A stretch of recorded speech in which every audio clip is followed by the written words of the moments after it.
Career graph देखें तो उन्होंने ज़्यादा से ज़्यादा फ़िल्में कमर्शियल की है और अपने रोल्स के साथ ज़्यादा एक्सपेरिमेंट उन्होंने नहीं किया। 1-2 मूवी को एक्सेप्शन छोड़ के उसमें से एक मूवी है जो 2003 में आई थी और फ़िल्म का नाम है चमेली। और ये जो चमेली नाम का जो टाइटलर कैरेक्टर है वो खुद करीना कपूर ने प्ले किया है।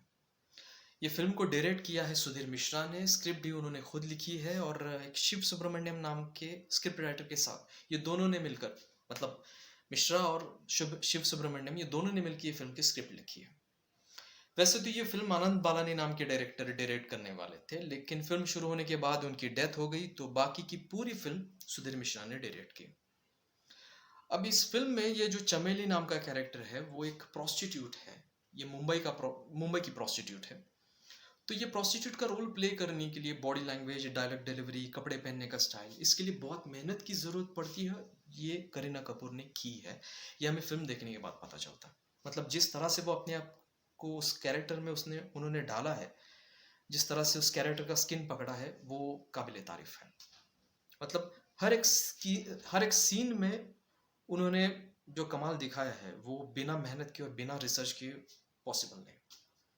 उस रोल के लिए उनकी बहुत प्रशंसा हुई और अवार्ड्स भी मिले।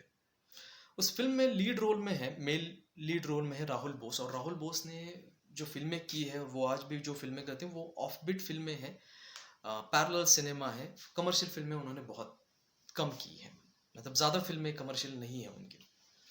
तो ये जो स्टोरी है वो एक ड्रामा स्टोरी है और एक ह्यूमन एंगल दिखाने की कोशिश इसमें की है।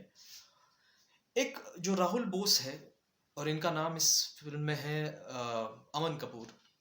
ये एक इन्वेस्टमेंट बैंकर है, वेल्दी इन्वेस्टमेंट बैंकर, रिच है, अमीर है। और ये जो चमेली है ये प्रोस्टिट्यूट है, जैसे मैंने आपको बताया।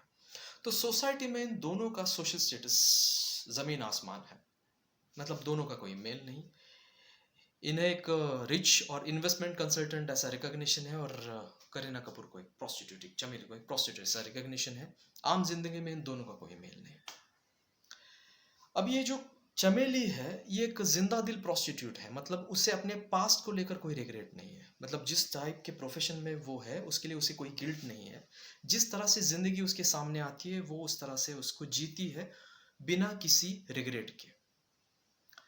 और ये जो इन्वेस्टमेंट कंसल्टेंट है उसका इतना अच्छा प्रोफेशन है, अच्छे खासे पैसे कमाता है, लेकिन वो गिल्ट से भरा हुआ है। उसकी एक पास्ट स्टोरी है जो उसे ट्रबल करती है और उसे उसके प्रेजेंट में जीने नहीं देती या फिर फ्यूचर को देखने भी नहीं देती। तो ऐसे लोग हैं जो सच में एक ऐसे काम में है, मतलब चमेली जो ऐसे काम में है जो रिस्पेक्टेबल प्रोफेशन नहीं माना जा सकता सोसाइटी में, फिर भी उसे कोई रिग्रेट नहीं। और एक ऐसा कैरेक्टर है जिसका प्रोफेशन रिस्पेक्टेबल है फिर भी वो ट्रबल्ड है, उसका पास्ट ट्रबल्ड है, इसलिए वो जी नहीं पाता। तो वो एक दूसरे को टकराते हैं एक रात में, जो तूफानी रात है मुंबई की। राहुल बोस की गाड़ी खराब हुई है और बैटरी भी मोबाइल की ख़त्म हो गई है, तो वो वहाँ से निकल नहीं पाता। और ये जो चमेली है वो कस्टमर की तलाश में उस जगह पर आई है। तो इनिशियल स्टेज में वो एक दूसरे से बात नहीं करते और दोनों में अनबन होती है, ऑलमोस्ट झगड़ा होता है। लेकिन at the end of the day हम सारे इंसान होते हैं, वो धीरे धीरे वो एक दूसरे को जानने लगते हैं। वैसे तो करीना कपूर की मतलब चमेली की ये कोशिश रहती है कि वो राहुल बोस को ही कस्टमर बना ले, लेकिन वो राहुल बोस है वो उसको दूर भगाने की कोशिश करता है, क्योंकि उसके लिए वो एक ऐसे प्रोफेशन में है कि जो रिस्पेक्टेबल प्रोफेशन नहीं है, तो वो उसको दूर भगाने की कोशिश में रहता है। लेकिन धीरे धीरे जिस तरह से उन दोनों में कॉन्वर्सेशन शुरू होता है और वो पूरा जान लेता है इस औरत के बारे में, और पता चलता है कि प्रोफेशन उसका जो भी हो लेकिन वो है तो एक इंसान। और उसे मतलब एक बात पता चलती है कि वो एक तकलीफ में है, जो चमेली है एक तकलीफ में है। अगर उस तकलीफ से वो बाहर नहीं निकली तो शायद उसका आने वाला फ्यूचर जो है वो बर्बाद हो सकता है, खराब हो सकता है। तो राहुल बोस एक ब्रेव डिसीजन लेता है, सोसाइटी का स्टेटस, सब कुछ उसकी हैसियत सब कुछ भूलकर एक ब्रेव डिसीजन लेता है और वो ठान लेता है कि इस चमेली की मदद करनी है। और सब कुछ भूल कर, और वो खुद जो चमेली है वो भी सुन हो जाती है, आश्चर्यचकित हो जाती है कि एक ऐसा आदमी जो इतना वेल्दी है वो क्यों मेरी मदद कर रहा है।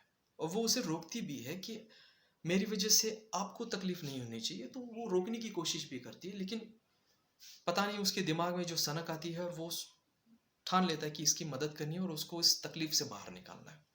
तो पूरी स्टोरी जो है एक रात में घटती है, क्लाइमैक्स पॉजिटिव है।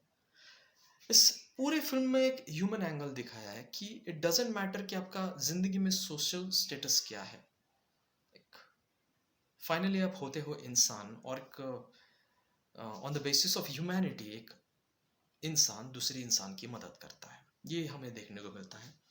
अब कमर्शियल डिमांड होगी तो उसका थोड़ा सा romantic angle at the climax के एंड में हमें देखने को मिलता है, लेकिन वो अगर नहीं दिखाया होता तो वो स्टोरी ज़्यादा रियलिस्टिक और ह्यूमन लगती, लेकिन जो है दिखाया वो बेहतरीन है। फिल्म के जो गाने हैं वो बहुत मेलोडियस गाने हैं और आज भी पॉपुलर है। संदेश शांडिल्य ने म्यूजिक कंपोज किया था, स्वानंद किरकर ने गाने लिखे हैं, डायलॉग भी लिखे हैं फिल्म के। बैकग्राउंड स्कोर जो है वो इतना ड्रामेटिक है, मतलब मेलोड्रामा के लिए जो सुटेबल म्यूजिक होना चाहिए बैकग्राउंड स्कोर वैसा है, तो वो तो मुझे इम्प्रेसिव नहीं लगा। लेकिन पूरी फिल्म एक रात में होती है तो शायद 80% 80-90% तो वो पूरी की पूरी फिल्म एक सेट पर शूट की होगी। जिस तरह से उसका आर्ट डायरेक्शन है, जिस तरह की लाइटिंग का अरेंजमेंट है और जिस तरह से वो दिखाया है, साउंड वाउंड सब कुछ एवरीथिंग, वो पूरी फिल्म शायद एक सेट पर शूट की गई हो और उसे दिखाया है कि वो एक फुटपाथ पर है, लेकिन वो शूटिंग उसकी सेट की लगती है। लेकिन फिर भी ज़्यादा रियलिस्टिक टच देने का उन्होंने कोशिश की है, और शायद बहुत ही कम बजट में फिल्म की होगी, क्योंकि ज़्यादा तो आउटडोर कोई शूटिंग है नहीं उस फिल्म में, सब कुछ एक ही जगह पर स्टैटिक है। फिल्म बहुत बेहतरीन है और मेरे हिसाब से बहुत अंडररेटेड है, और करीना कपूर के अब तक के करियर में एक बेस्ट परफॉर्मेंस उसने उस फिल्म में दिया है, क्योंकि एक मेथड एक्टिंग की ज़रूरत पड़ती है उस रोल के लिए जो उसने की है। वो ऐसा रोल नहीं था कि आप सेट पे जाओगे, आपके सामने सीन का एक पेपर मिलेगा, उस सीन को आप मेमोराइज करोगे और सीन पर डायलॉग डिलीवरी करोगे। इतना आसान वो कैरेक्टर नहीं था, उसके लिए बहुत मेहनत करनी पड़ी होगी, और जो उन्होंने की है। तो बेहतरीन मूवी है, और यूट्यूब पे MX प्लेयर पे स्ट्रीम हो रही है मूवी, आसानी से देखने को मिल सकती है। तो चलिए फिलहाल तो हम यहीं पे रुकते हैं, और अगले वीडियो में नई फिल्म, नई वेब सीरीज, नई ट्रेलर का रिव्यू करते हैं। Thank you.